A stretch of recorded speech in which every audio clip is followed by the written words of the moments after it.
അപ്പൊ ഞങ്ങൾ ഇന്നുള്ളത് നമ്മുടെ വയനാട് ചൂരൽമല മുണ്ടക്കൈ ദുരന്തത്തിൽപ്പെട്ട കുടുംബങ്ങൾക്ക് നിർമ്മിച്ച വീട് സ്ഥലത്തുള്ളത് തൃക്കൈപ്പറ്റാണ് സ്ഥലത്തുള്ളത്. ഇവിടെ 27 വീടാണ് പണി പൂർത്തീകരിച്ചിട്ടുള്ളത്. അതിൽ ഇന്ന് ഒരു താക്കോൽദാനം ഉണ്ടായിരുന്നു. 3 MBBS പഠിക്കുന്ന നമ്മുടെ വയനാട് വിംസിൽ പഠിക്കുന്ന 3 മക്കൾ 4ാം വർഷമാണ്. അതായത് എന്റെ കൂടെ പേരെന്താ?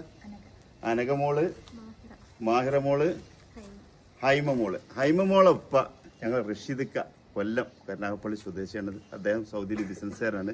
നമ്മുടെ മുണ്ടക്കൈ ചൂരൽമല ദുരന്തം ഉണ്ടായ സമയത്ത് എന്നെ വിളിച്ചുകൊണ്ട് മനസാബേ ഒന്നും ആലോചിക്കാനില്ല, ഒരു വീട് എന്റെ വകട്ട, അതിന് എത്ര കാശെന്ന് പറഞ്ഞാൽ മതി, ആ അർഹതപ്പെട്ടൊരു കുടുംബത്തിന് അത് കൊടുക്കണം, അതിന് നിങ്ങൾ എത്രയും പെട്ടെന്ന് ആ വീട് പണി തുടങ്ങണം എന്നുള്ള വലിയൊരു സന്ദേശം തന്നെ ആ വലിയ മനുഷ്യനെ. അദ്ദേഹം അവിടെ ഒരു ബിസിനസ്സുകാരനാണ്.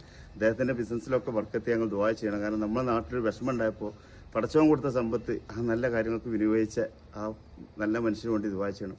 ഈ വല്യമ്മക്കാണ് മോളെന്ന് കൊടുത്ത വല്യമ്മക്കാണ് ഇന്ന് താക്കോൽ കൊടുക്കുന്നത്. വല്യമ്മാന്റെ പേരമക്കളാണിത്.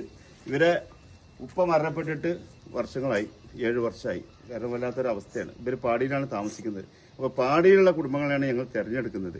ഇന്ന് ഞങ്ങൾ രാവിലെ മുണ്ടക്കൈയിൽ പോയി അവിടുന്ന് 2 കുടുംബങ്ങളെ, സോബിൻ പിന്നെ ബാവാറിന് 2 കുടുംബങ്ങളെ, സോബിന്റെ അമ്മയും ഇതൊക്കെ വല്ലാത്തൊരു അവസ്ഥയിലാണ്. അപ്പോൾ ആ 2 കുടുംബങ്ങൾക്ക് ഇന്ന് രാവിലെ ഞങ്ങൾ കൊടുത്തു.